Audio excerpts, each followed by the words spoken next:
오늘 하나님 말씀은 신명기 7장 8장 말씀인데 신명기 7장 1절에서 저희들 11절까지만 읽겠습니다. 제 성경은 272페이지입니다. 우리 7장 1절로 11절까지 같이 읽습니다.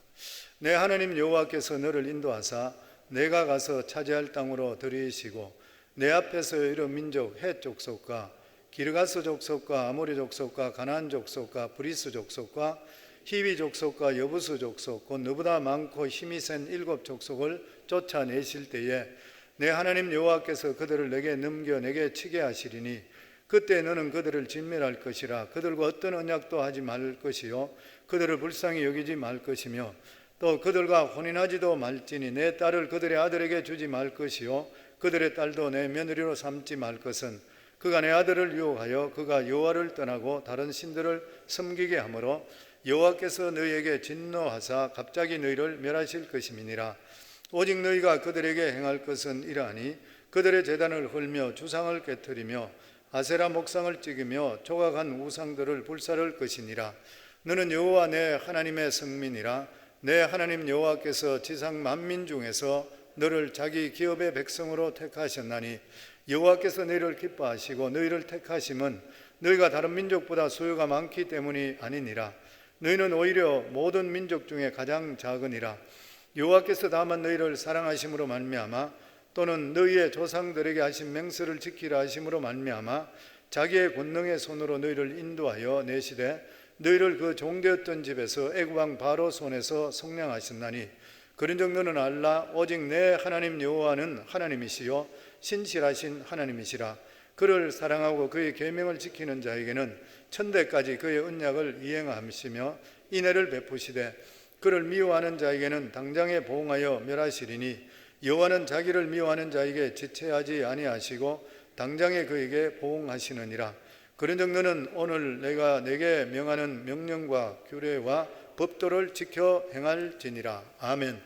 아버지 은혜 감사합니다. 오늘도 이렇게 거룩하고 복된 성일날 사랑하는 귀한 성도들 또 이렇게 하나님 전에 그리고 또한 각자의 예배 장소에서 아버지께 예배드리게 하심을 너무나도 감사합니다. 무엇보다 그리스도로 말미암아 구원받고 하나님 자녀 삼아 주시어 하나님을 알게 하시고 하나님을 경배하며 하나님께 예배드릴 수 있도록 주님 축복해 주신 하나님 아버지 그 은혜를 생각한다면 저희가 만입이 있다 하더라도 하나님께 다 감사할 수 없습니다. 오늘도 이 시간에 주의 백성으로 주의 말씀을 듣사오니 성령께서 우리 각자에게 말씀해 주시고 또 특별히 사랑하는 성도들 오늘도 하나님께 예배 드릴 때에 빈손 들고 나오지 않고 하나님께 귀한 예물 드린 사랑하는 성도들 일일이 기억해 주시어서 이 험한 세상 어려운 세상 하나님이 주시는 풍성한 복을 누리며 살아갈 수 있는 우리 복된 성도가 다 될 수 있도록 축복하여 주시옵소서. 예수님 이름으로 기도하옵나이다. 아멘. 오늘 함께 은혜를 나누는 말씀의 제목은 하나님의 백성이 살아가는 길. 오늘 박태욱 집사님 기도하면서 그 이야기를 했습니다마는 정말 미국이 이 코로나 사태로 인해서 어려운 가운데 있는데 그리고 전 세계 코로나 확정자 중에 3분의 1, 4분의 1 죽는 사람도 3분의 1, 4분의 1 200 몇십 개 나라 중에서 미국이 어떻게 이러한 재앙이나 어려움이 오는 것인지 모르는 그런 가운데 있는데 또다시 한 흑인의 무고한 죽음으로 인해 가지고 전 미국이 아니면 전 세계가 지금 이 죽음을 애도하고 있고 또 뿐만 아니라 인종차별에 대해서 분노하고 있고 시위가 벌어지고 있습니다. 미국이 이 노예 해방되는 것이 1863년 1월 1일 링컨 대통령의 선언문을 통해서 노예가 해방되었습니다. 그런데 노예가 해방됐다고 선언했지만 실제적으로 노예가 해방됐다고 할 수 없을 정도로 차별을 많이 받았던 것이죠. 학교를 같이 다닐 수가 없었고 화장실을 같이 설 수가 없었고 같은 식당에 식사할 수가 없었습니다. 그러다가 1963년 8월 28일 우리가 잘 알고 있는 마틴 루터 킹 주니어 목사님이 연설했던 I have a dream, 나에게 꿈이 있습니다. 이 백인들 아이들과 우리 자녀들이 함께 뛰노는 동등한 위치에서 하나님의 자녀로서 같이 존경받고 살 수 있는 그날이 반드시 올 것을 믿습니다. 그렇게 했습니다. 그리고 많은 것들이 개선됐지만 아직까지도 개선되지 않은 부분이 너무나 많이 있었습니다. 그러다가 57년이 지난 2020년 올해인 것이죠. 원래 또다시 이러한 무고한 흑인 과다 진압을 통해서, 그리고 이 인종차별적인 행동을 통해서 사람 한 사람이 죽고 많은 사람이 죽었던 것이죠. 그래서 전체 시위가 일어났습니다. 실제적으로 이런 것을 해결할 수 있는 그런 방법은 복음밖에 없는 것, 지난주에도 말씀드렸지만 복음밖에 없습니다. 왜냐하면 예수 그리스도 복음을 우리가 마음에 받아들이게 되면 하나님의 형상과 모양으로 모든 사람이 지음을 받았다는 걸 알게 되는 것이요. 그러면 한 사람이 천하보다도 더 귀하다는 것을 깨닫게 되는 것이에요. 보면 한 사람도 함부로 결코 할 수가 없는 것입니다. 백인들이 머리가 더 좋아서 흑인들이나 아니면은 동양인을 이렇게 멸시하는가요? 절대 그게 될 수가 없습니다. 월드 데이터 인포 기록에 보니까 세계 평균 IQ가 가장 좋은 나라가 첫 번째가 싱가포르나 108, 그리고 두 번째가 한국과 타이완 106으로 나왔습니다. 그리고 세 번째가 일본 105, 그리고 네 번째가 104 중국으로 나왔습니다. 그리고 그렇게 머리가 좋다는 독일이 15위였었습니다. 15위 100. 그리고 미국은 27위 98인 평균. 이스라엘이 3위로 39위로 94에서 깜짝 놀랐어요. 이스라엘은 머리가 굉장히 좋은 줄 알았어요. 그런데 실제적으로 머리가 좋은 것이 아니라 하나님 믿어서 하나님 복을 주셔서 그래 보여요. 백인 우월주의를 사람들이 가지고 있는 그런 마인드는 유럽에서 넘어왔기 때문에, 유럽이 잘 살기 때문에, 잘 사는 나라에서 이곳에 왔기 때문에. 그런데 유럽이 어떻게 잘 살게 되었습니까? 사도 바울이 복음을 가지고 유럽으로 들어갔기 때문인 것이요. 그래서 하나님께서 복을 주시고 지혜를 주시고 땅을 복을 주시고 후손을 복을 주셨던 것이요. 그런데 이것이 자기들이 잘나서 생각하는 이러한 우월 때문에 엄청난 잘못을 저지르고 있는 것이요. 더더욱이나 미국은 흑인들에게 큰 빚을 졌습니다. 미국에 있는 흑인들이 자발적으로 미국 오지를 않았잖아요. 보면 노예 상인들을 통해서 가족들과 생이별해서 노예선을 타고 미국으로 왔습니다. 우리가 잘 알고 있는 뿌리라는 소설 있잖아요. 루트. 이 알렉스 할리가 지었던 소설. 이 알렉스 할리의 7대 할아버지 쿤타 킨테, 아프리카 잠비아 그리고 주프리에서 흑인 사냥꾼에 의해서 붙들려서 미국의 노예로 잡혀오게 되었던 것을 소설로 적었던 것. 쿤타 킨테는 자기가 노예가 아닌데 노예가 되어버려서 탈출하기 위해서 몇 번을 탈출했습니다. 4번을 탈출을 시도하다가 마지막에는 붙들려서 발등을 잘라내버렸잖아요. 주인이 도끼로 찍었습니다.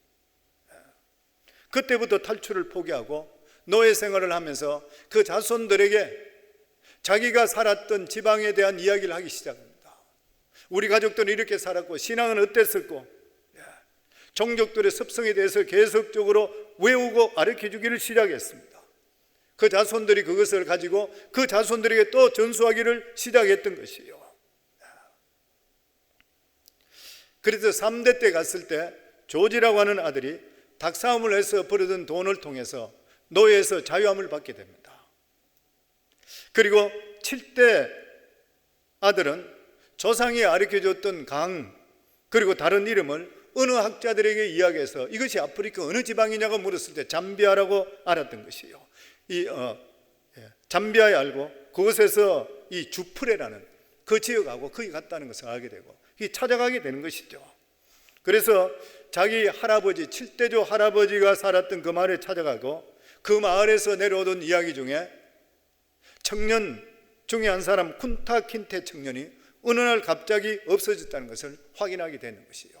그래서 이 뿌리의 소설이 뭐냐면 이 흑인 작가 알렉스 할리는 이 소설을 썼던 이유가 뭐냐면 흑인의 뿌리가 절대 노예가 아니라는 것이에요. 아프리카에서 씩씩한 용사들이었었고 자유인이었다는 것이에요. 그 사람들이 저기 여기 와 있는 것이에요. 그래서 정말 예수를 알게 되게 되면 사람을 공경하게 되고 변화의 역사가 일어나게 됩니다. 우리가 잘 알고 있듯이 어메이징 그레이스, 나 같은 죄인 살리신 존 뉴턴도 노예 상인이었었잖아요. 돈 벌기 위해서 노예선의 선장으로 갔다가 거기서 배가 파손되며 자기가 물에 빠져 죽을 지경에 처했을 때에 어머니가 자기를 위해서 기도한 걸 생각하고 하나님께 간절하게 기도했을 때 그가 구원받게 되잖아요. 그러고 나서 그가 다시 신앙이 회복하며 지었던 그러한 찬송시가 바로 어메이징 그레이스인 것이에요. 완전히 변화되었던 것이에요. 그렇기 때문에 이런 사태를 보면서 코로나 바이러스뿐만 아니라 이번에 이런 사태를 보며 더 느끼는 것이 뭐냐면은 미국이 옛날 하나님께서 이 나 땅을 주셨던 그 복을 생각하고 회개해야 되는 것이구나. 오늘 기도 때도 그런 기도했습니다마는 우리 자신들 살아가는 삶에도 회개할 것이 무엇인가? 우리가 생각하지 못했던 이러한 일들이 일어날 때는 분명히 우리 삶 속에 하나님께 하시고자 하시는 말씀이 있는 것이에요. 이 미국의 더더욱이나 하나님께서 무엇을 원하는 것인가? 이런 것들이 실제적으로 바뀌지 않고 변화되지 않는다면 우리들의 앞으로 후손들도 어떻게 될 것인가? 그래서 저는 이런 일들을 통해 이 미국의 굉장히 긍정적인 그런 역사가 반드시 임할 것이라 믿습니다. 그래서 우리들도 더욱더 이 일을 위해 기도하셔야 되고 우리들 자녀들도 더욱더 믿음으로 키워야 되고 특별히 흑인들도 하나님을 더 잘 믿어야 돼요. 자녀들을 믿음으로 잘 키워야 돼요. 그래야 미래가 있는 것이에요.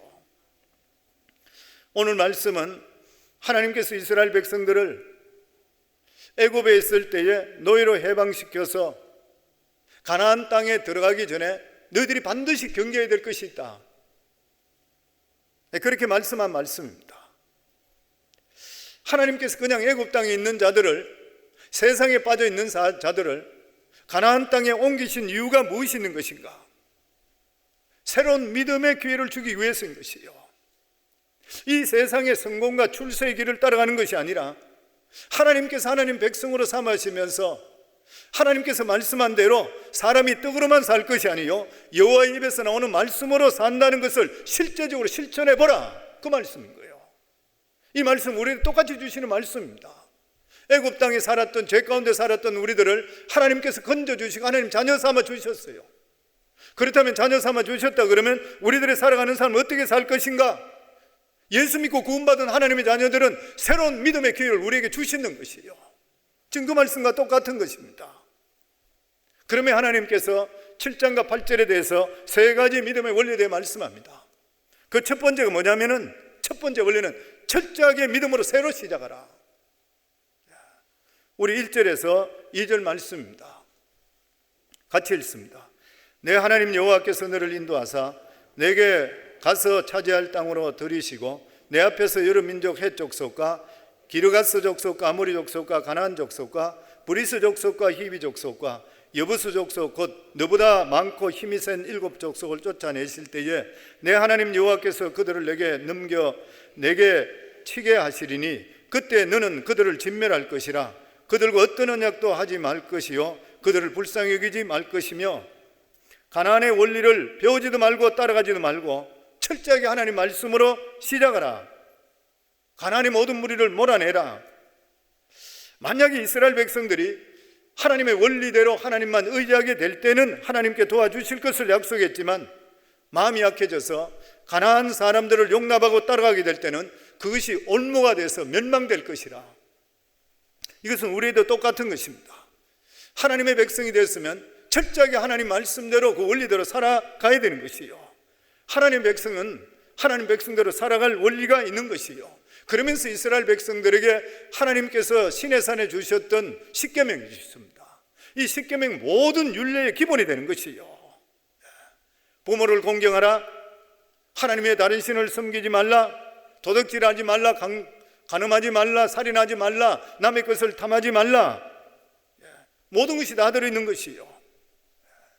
그런데 사람들은 큰 일에 걸려 넘어지는 것이 아니라 지극히 적은 일에 걸려 넘어집니다. 우리는 이 세상에 살아가면서 절대로 올무에 걸릴 짓을 하지 말아야 돼요. 사람들과 친하다 하더라도 올무에 걸릴 정도로 지내서는 안 되는 것이에요. 돈을 번다 하더라도 정직하게 거셔야 돼요. 이 정도는 괜찮겠지 하다가 올무에 걸려버리는 거예요. 예전에 제가 회근무 볼 때에 저희 손님은 아니었는데 멜랜드에 한국분 사업을 아주 크게 성공했는 분인데 세무감사를 너무 크게 받는 바람에 몇 달을 끌면서 받아 스트레스 받고 돈이 너무 크게 나오는 바람에 그 자살해 죽은 사람이 있어요. 미국 와서 그렇게 돈을 많이 벌어들여도 한순간에 다 날아가 버렸어요. 이번에 우리 성도님 중에 저에게 비디오로 영상을 하나 보내주셨는데 보니까 이성복 박사에 대한 영상이 왔습니다. 목사님 너무 은혜스럽습니다. 진짜 은혜스러운 테이프죠. 기적은 내 안에 있다. 책까지 쓰고 장애인이시죠. 옛날에 우리 교회 와서 수요일날 와서 간증도 하고 예배도 드렸던 분이에요. 다트머스에서 의과대학 나오고 존스 홉킨스 재활의료원 전문의로 수석 전문의로 있던 사람. 그리고 다니면서 하나님께 이렇게 하셨다 간증했던 그런 사람. 그것을 저한테 보내왔는데 제가 그걸 보면서 이분이 은혜를 그래 받았는데 마음이 참 안타까운 게 뭐냐면은 이분이 몇 년 전에 메디케어 관계된 장애인에 대한 돈을 엉뚱한 일로 크레임해서 15만 불을 크레임해서 정부에서 그걸 수해서 잡혀 들어가 버렸어요. 그래서 벌금 다 내고 그리고 의사 자격증을 15년 정지돼 버렸습니다. 끝나버린 거예요, 인생이. 지금 이제 나이 60인데. 그 사람이 죽으라고 공부해서 의사가 되고 그리고 사람한테 존경받는 사람이 되는 사람인데 1억 5천만 불이라 하더라도 자기 명예 바꿀 수 있겠습니까? 아주 적은 15만 불. 그 사람에 비하면 이 정도는 괜찮겠지 생각하다가 인생을 망쳐버렸어요. 아무리 많은 돈을 그 사람한테 준다 하더라도 자기가 하나님을 영화롭게 하지 못한 것들, 그리고 자기 명예 다 날아가는 것들, 그리고 그 딸이 나와 있더라고요. 이 아이들에게 말할 수 없는 치욕인 것이죠.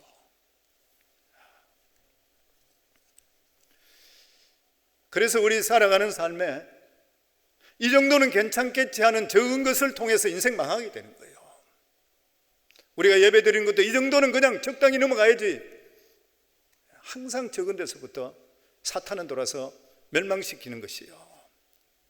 그리고 믿음으로 산다는 것은 새로운 기회지만 동시에 하나님의 시험입니다.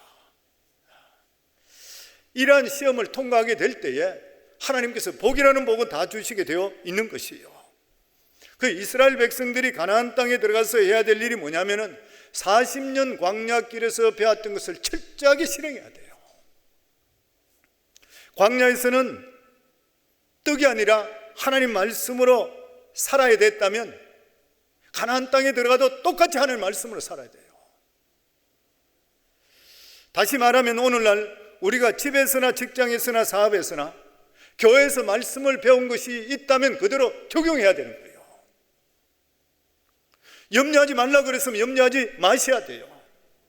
이스라엘 백성들이 40년 광야 동안 하나님께 예배만 드렸는데 다 생명 그리고 먹는 거 다 책임져 주셨어요. 성경이 일을 행하는 여호와 그것을 지어 성취하는 여호와 그 이름을 여호와라는 자가 이같이 이르노라 모든 일의 주인은 하나님이시라 그랬어요. 요즘 코로나 바이러스로 인해서 여러 가지 어려움 당하는 분도 많이 계시고 특별히 작은 비즈니스 하시는 이런 분들 랜드로드와 렌트 니고시에이션 지금 하고 있는데 잘 안 되고 있다. 또 뿐만 아니라 이것이 끝난다 하더라도 앞으로 내년 정도까지는 경기가 회복되지 않을 것 같은데 사람들이 확실하게 앞으로 어떻게 될지 모르겠다 걱정하는 분들이 많이 계셔요. 직장 다니는 것과 틀리게 렌트 나가야 되죠. 여러 가지 좀 고민되는 일이 많이 있는 것이에요. 그런데 성경이 우리에게 주시는 말씀이 무엇이에요? 염려한다고 될 일이 아닌 것이니까 하나님 말씀에 순종해서 하나님께 감사하라. 무조건 실제로 하나님 말씀에 순종하게 되면 하나님의 역사는 임하게 되어 있는 것이에요. 그래서 기뻐할 일이 없더라도 기뻐하고 감사할 일이 없다 하더라도 기뻐하게 될 때는 상황에 상관없이 말씀에 순종할 때 순종의 역사, 우리 삶 속에 하나님의 말씀은 살아있기 때문에 반드시 나타날 줄을 믿습니다.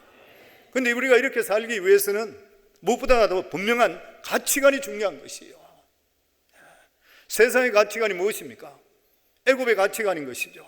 애굽의 가치관이 무엇이에요? 노예의 삶의 방식입니다. 무조건 돈 벌고 자기가 일해야 된다. 그래야 살 수 있다는 강박관념, 그리고 스스로 책임지려고 하지 않고 조금만 힘들면 남을 원망하고 불평하고 조금만 어려우면 원망하는 것, 노예 근성인 것이, 이게 노예 가치관인 것이에요. 천국 가치관이 무엇입니까? 내 살아가는 모든 삶의 주권은 하나님이 가지고 계신다. 아무리 좋아 보이더라도 하나님께서 원하시면 안 한다. 하나님의 백성은 이 세상에서 잘 먹고 잘 살고 하는 것이 결코 성공이 될 수가 없는 것이요. 하나님의 사람에게 중요한 것은 당장 이 세상에서 성공했느냐 못했느냐가 아니라 광야에서 배웠던 성공의 원리를 가지고 원리대로 살아가고 있는 것인가. 그런 사람 분명히 하나님께서 책임져 주시고 성공케 만들어 주시는 것이요. 그런데 대충 세상과 타협해서 어영부영 그냥 살다가 어느 정도 성공했다 살았다 하더라도 나중에 결국 하나님의 진노를 결코 피할 수가 없는 것이요. 그래서 하나님께서는 분명한 원리를 가지고 가나안 같은 이 세상에 살아라 그럽니다. 그러기 위해서 하나님께 우리에게 요구하시는 건 철저하게 하나님 백성답게 살아라. 6절 말씀입니다. 너는 여호와 내 하나님의 성민이라. 내 하나님 여호와께서 지상 만민 중에서 너를 자기 기업의 백성으로 택하셨나니. 하나님께서 이스라엘 백성들을 택했습니다. 택했다면 택한 분이 책임지게 되어 있는 것이고 하나님만 섬기고 순종하라. 사실 이스라엘 백성들이 가나안 땅에 들어갔기 때문에 이 사람들은 유목민이라 농사를 지어본 적이 한 번도 없는 것이에요. 그러면 가나안 사람들에게 도움을 받아야 됩니다. 이 사람들 다 쫓아내버리고 나면 농사 어떻게 지을지를 모르는 것이요. 그리고 이 사람들과 교제하기 위해서는 그 사람들이 섬기는 우상에 대해서도 인정해 줘야 돼요. 그런데 그럼에도 불구하고 하나님께서는 가나안에 있는 모든 우상들을 불태워라 그랬습니다. 무슨 말인 것이요? 이것은 앞으로 가나안 사람과 협력 안 한다, 관계를 서로 안 한다, 분명한 의지를 밝혀주라. 그러면 나중에 어떻게 될 것인 것이요? 그 사람들과 관계에 끊어져서 도움을 받을 수가 없는 것이요. 그런데 실제적으로 우리가 이 세상 살다 보면 주위 사람들에게 손을 벌릴 때도 있고 도움을 청할 때도 있는 것이요. 서로 도움에 살게 되어 있는 것이요. 그 우상을 그 사람들 섬기는 것을 그냥 없애버리게 되면 그 사람들과 완전히 분리되고 고립되어 버리는 것이요. 그러나 하나님께 이스라엘 백성들에게, 하나님의 백성들에게 말씀하는 것은 고립돼도 괜찮다는 거예요. 왜 그런 것입니까? 광야 40년 동안 이스라엘 백성들이 철저하게 고립됐지만 하나님이 살려주셨어요. 우리가 이 세상에 사는 것은 잘 살고 성공하기 위해서가 아니라 믿음으로 살기 위해서인 것이요. 물론 우리가 더불어 사는 게 너무 중요합니다. 모든 사람과 같이 화합하는 게 너무 중요해요. 그러나 믿음에 손해되는 일은 절대 해서 안 되는 거예요. 그래 세상적으로 출세하고 이런 사람 부러워할 필요가 없는 것이, 왜냐하면 그 사람들과 우리의 삶은 차원이 틀리는 것이에요. 그러면서 가나안 남자를 사위로 삼지 말고 가나안 여자를 며느리로 들이지 말라 그랬습니다. 3, 4절 말씀입니다. 또 그들과 혼인하지 말지니 내 딸을 그 아들에게 주지 말 것이요 그 딸로 내 며느리를 삼지 말 것은 그가 내 아들을 유혹하여 그로 여호와를 떠나고 다른 신들을 섬기게 하므로 여호와께서 너에게 진노하사 갑자기 너희를 멸하실 것임이니라. 가나안 여인들은 대부분 아름다웠었다 그럽니다. 가나안 남자들도 아주 잘생기고 성격도 좋고 지금으로 하면 돈도 많고 킹카였어요. 그런데 하나님께서 이스라엘이 분명히 기억할 것은 아무리 세상에 좋은 것이라도 믿음에서 떠나는 것이면 버리라. 에스라서 10장에 보면 이스라엘 백성들이 70년 포로사에 돌아와서 와보니까 거기 있는 제사장부터 레위인들이 이방인들과 결혼하는 모습 보지. 그 대성통곡하잖아요. 나중에 그들이 이방인과 결혼해서 아이와 이방 여인들을 다 떨어보내잖아요. 그런데 이런 일을 할 수 있는 그런 일이 뭐냐면은 우리 삶 속에 정체성이 확실해야 된다. 예수 믿는 사람. 결국 가장 중요한 것은 성도들이 자기 자신이 누구인지 분명히 아는 것이요. 6절 7절에 보면 너는 여호와 내 하나님의 성민이라. 내 하나님 여호와께서 지상 만민 중에서 너를 자기 기업의 백성으로 택하셨나니 여호와께서 너를 기뻐하시고 너희를 택하시면 너희가 다른 민족보다 수요가 많기 때문이 아니라 너희는 오히려 다른 민족 중에서 가장 적으니라. 이스라엘의 위대함은 인구가 많거나 문화가 뛰어나거나 군사가 많아서 결코 아니라 하나님을 아는 백성이었다는 거예요. 성경에 별 볼 일 없는 사람도 하나님을 알게 되면 위대한 사람 바뀌게 돼 있어요. 그래서 인간이 살면서 하나님을 바로 알았다는 것은 인간의 태어난 목적을 달성한 겁니다. 성경 우리가 예수 믿기 전까지는 우리 인생이 뭔지 왜 사는지 모르고 세상에 돈 버는 대로 출세하는 대로 그냥 쓰고 이렇게 그냥 가버려요. 그런데 예수 그리스도를 만나며 하나님이 누구신지 알게 되면은 생각이 완전히 바뀌어버리잖아요. 그리고 영원한 천국이 있는 걸 알고 사시잖아요. 그러면 목적을 이미 달성했는 것이에요. 죽어도 좋고 살아도 좋은 것이에요. 인간에게 풀리지 않는 어려움과 문제가 많다는 것은 궁극적으로 하나님 몰라서 그래요. 그래서 성경에 보면 하나님을 경외하는 것이 지식의 근본이요 지혜의 근본이라 그랬습니다. 하나님 아는 것만큼 더 중요한 일은 없는 것이요. 그 하나님을 안다고 하는 것은 우리 인생에 사는 목적을 이루었다는 것이에요. 그래서 세상에 안 믿는 사람들하고 비교될 수가 결코 없는 것입니다. 그리고 이러한 정체성이 확립되게 될 때에 자화상이 바뀌게 되어 있고 우리 삶이 긍정적으로 바뀌게 되어 있는 것이에요. 그리고 두 번째 원리가 뭐냐면은 택한 백성은 반드시 하나님께 시험을 거치게 하신다. 우리 그리스도인들을 살 때에 예수 믿는데도 불구하고 어려움들이 많이 있습니다. 그 이유가 뭐냐면 광야의 훈련인 것이에요. 훈련하지 않으면 결코 설 수가 없습니다.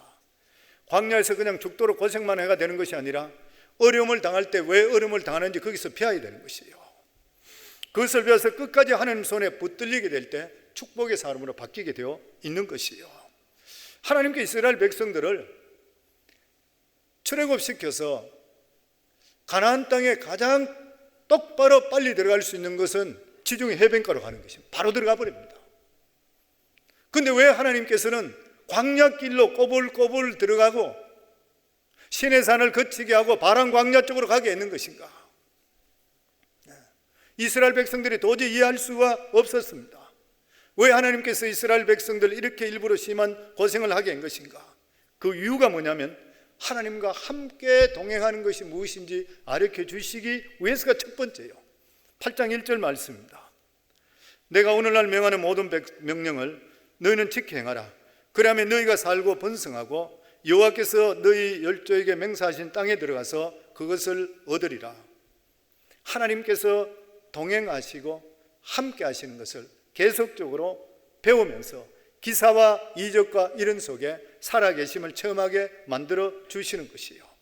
그런데 사람들은 참으로 이상하게도 편안하면 하나님 필사적으로 매달리지 않습니다.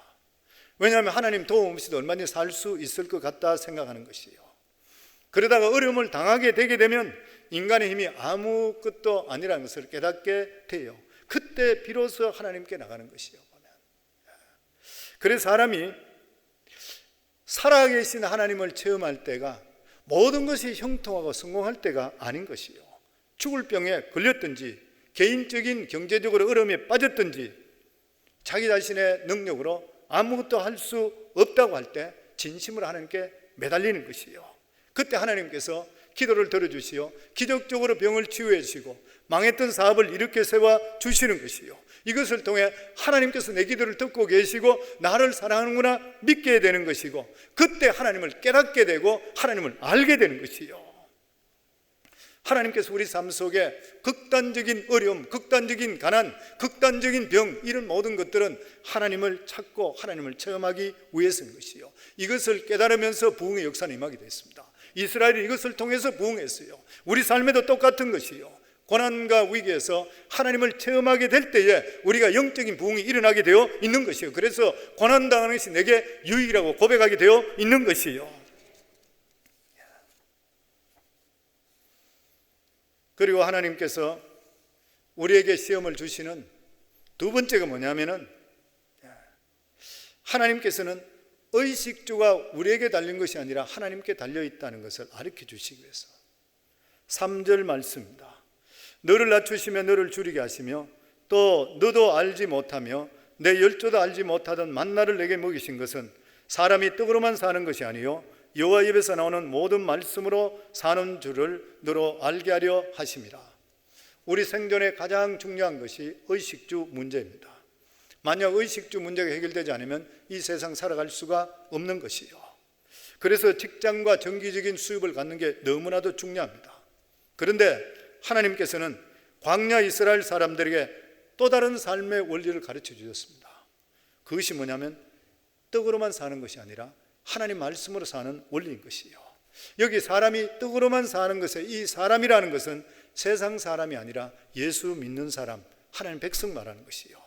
세상 사람들은 여전히 떡으로 살아야 됩니다. 직장에 나가야 되고 그것이 입으로 들어와야 되는 것이고, 어떤 의미의 세상 사람들은 굶어 죽지 않기 위해서는 열심으로 돈을 벌어야 되는 것이요. 그러나 하나님 백성은 떡으로 살지 않고 말씀으로 산다. 그리고 이것을 실제적으로 그들은 체험했는 것이요. 이스라엘 백성들 광야에서 농사도 짓지 않고 장사도 하지 않고 경제적인 수입이 일철 없는데도 불구하고 40년 동안 굶지를 않았습니다. 왜 그렇습니까? 하나님 말씀이 그들 속에 있었기 때문인 것이요. 이것은 성도님들 혁명적인 이야기죠. 하나님 백성이 살고 죽는 것이 양식이나 수입이나 재산에 달린 것이 아니라 하나님 말씀에 달려있다는 것이요. 그래서 성도님들, 하나님 백성은 하나님 말씀을 들어야지 영적으로 살아납니다. 내 마음속에 기쁨이 오게 되어 있는 것이요. 하나님 말씀을 듣게 될 때 육체적인 질병도 치유되는 역사가 임하게 된 것이고 정신적인 질병도 치유되게 되어 있는 것이요. 그러면 하나님의 백성들의 일정한 수입이 없으면 어떻게 하는 것이요? 하나님께 직접 책임지시겠다고 그랬습니다. 그래서 예수 바로 믿고 잘 믿게 되시면 우리가 사는 일용할 양식은 지나보시면 하나님 다 책임져 주시는 것이요. 아멘. 그래서 하나님의 만나로 살아가는 사람의 특징이 뭐냐면 일단 돈에 대해서 더 이상 매이지 않습니다. 사도 바울은 빌립보 4장 12절에 보면 내가 비천에 처할 줄도 알고 풍부에 처할 줄 알아 모든 일에 배부르며 배고픔과 풍부와 궁핍에도 일체의 비결을 배웠노라. 사도 바울은 광야의 체험이 있었기 때문인 것이요. 하나님께서 우리에게 광야의 체험을 주시는 이유가 뭐냐면 하나님 안에 모든 능력과 축복이 다 들어있다고 하는 것이요. 하나님께서 온 세상을 말씀으로 창조하셨습니다.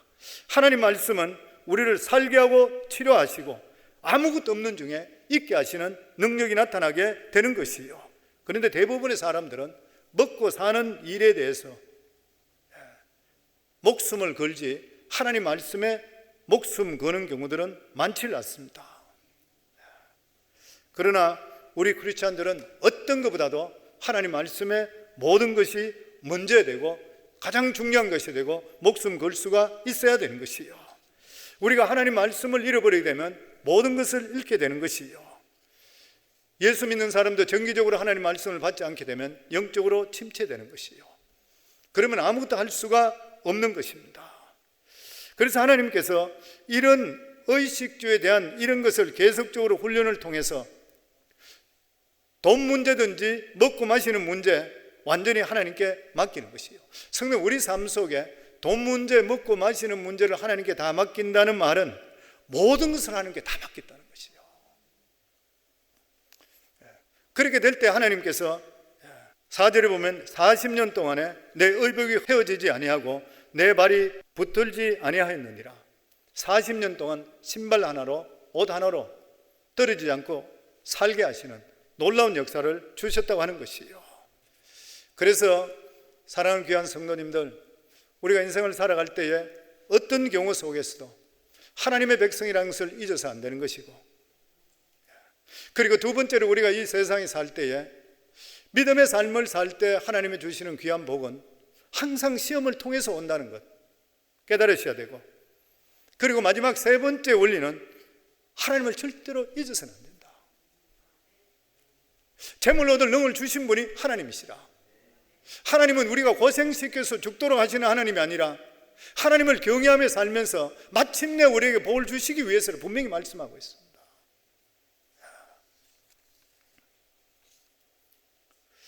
그래서 진정으로 하나님을 알고 광야를 통과한 사람은 어떤 사람이냐면, 가난한 삶, 지금 세상의 삶이 아무리 평안한 삶이라 하더라도 자기 신앙을 무디게 하고 하나님 앞에서 가난하지 못하게 하는 것을 알게 되는 것을 두려워하며 사는 삶을 살아야 돼요. 지혜로운 사람은 유명해지고 부자 되고 그 유명세가 주는 부에 대한 위험을 깨닫고 살아야 되는 거예요. 성도님들, 성경 말씀대로 우리가 살게 될 때 하나님이 약속해 주신 대로 예수 믿고 구원받은 하나님의 자녀들은 선교사나 목사나 특별한 경우가 아니고서는 하나님께 영혼이 잘된 같이 범사에 잘되고 이 세상에 살아가는 모든 삶도 반드시 복을 주셔요. 그런데 우리 삶 속에 믿음이 더하면 더할수록, 그리고 부가 부하면 더할수록 우리 삶 속에 항상 깨달아야 될 것이 뭐냐면, 이 세상 부귀 영화는 마약과 같은 거기 때문에 여기에 절대 취해서 교만하지 말라는 것이에요. 그래서 하나님께서는 이스라엘 백성들을 시험하실 때 이중으로 시험하셨습니다. 하나는 광야에 밀어내어서 극한 어려움 속에서 하나님을 의지하게 만드는 것. 그리고 두 번째 통과해야 될 시험이 뭐냐면은 모든 축복을 누리게 하며 하나님 앞에서 가난한 마음 잃지 않게 하는 것이에요. 저는 우리 성도님들, 코로나 바이러스가 있든 무가 있든 간에 하나님의 섭리 가운데 있기 때문에 지나가 보면 오히려 더 좋은 일이 분명히 일어날 줄 믿습니다. 그런데 그러한 가운데 있으시고 하나님이 주시는 은혜가 넘치고 할 때에 절대로 하나님을 잊어버리시면 안 돼요. 그리고 절대로 신앙생활 세속적이나 세상적으로 빠져서 안 되는 것이에요. 모든 것들이 하나님께 주셨다고 생각하고 더욱더 가난한 마음으로 겸비하게 될 때에 하나님의 약속한 이 귀한 복을 평생을 누리며 살아갈 수 있는데, 이러한 귀한 복을 우리 성도는 놓치지 않고 누리며 살아갈 수 있는 우리 복된 성도들이 다 되기를 주 이름으로 축원합니다. 우리 시간 합심해서 하나님께 기도합니다. 저희들이 시간 합심해서 하나님께 기도할 때에 하나님께 주시는 우리 믿는 자들의 삶의 원리를 잊지 않도록 하여 주시고, 하나님께서 실제로 원하시는 삶이 하나님 아버지와 동행하는 것이요, 하나님 백성답게 사는 것이요, 시험에 우리가 떨어뜨린 것은 그것을 통해서 하나님의 주시는 더 큰 은혜를 체험하기 위해서라고 했사오니 우리의 믿는 삶에 흐트러지지 않도록 하여 주시고, 우리가 세상 사람들의 삶의 목표가 우리 목표가 되지 않고 하나님께서 원하시는 일일까를 생각하며 살아가는 저희들이 되게 해 주시옵소서. 오늘 이 시간 주여 세 번 부르며 하나님께 기도합니다. 주여, 주여, 주여. 아버지 하나님 감사합니다. 오늘도 문제를 가지고 계신 분 가슴에 손 얹으시고, 질병으로 고생하는 분들은 질병부에 손 얹으시기 바랍니다. 하나님 아버지, 오늘도 이 시간에 아버지 하나님 말씀에 의탁해서 아버지께 기도합니다. 하나님, 여러 가지 문제로서 고민하는 성도들 가슴에 손 얹었습니다. 하나님 아버지, 이러한 문제는 우리 것이 아니라 하나님 것이라 그랬습니다. 염려도 우리 것이 아니라 하나님 것이라 그랬고, 걱정도 우리 것이 아니라 하나님 것이라 했사오니 오늘 이 시간에 온전하게 다 맡기게 주님 역사하여 주시고, 하나님의 역사하심을 더욱더 경험하는 하나님 백성들이 다 되게 주님 역사하여 주시옵소서. 문제를 가져온 모든 문제들은 우리 성도에게서 떠나갈지어다. 아버지 하나님, 질병으로 고생하는 성도들 질병부에 손 얹었습니다. 나사렛 예수 이름으로 명하노니 악한 병만은 성도들 몸에서 떠나갈지어다. 아버지 하나님, 이종호 선교사부터 해서 사무엘부터 해서 우리 성도들 중에 모든 악한 병마들이 한길 났다 일곱 길로 도망갈 수 있도록 하시고, 성도들을 괴롭히는 이러한 모든 병이 떠나갈 수 있도록 주님 역사하여 주시옵소서. 예수님 이름으로 기도하옵나이다. 아멘.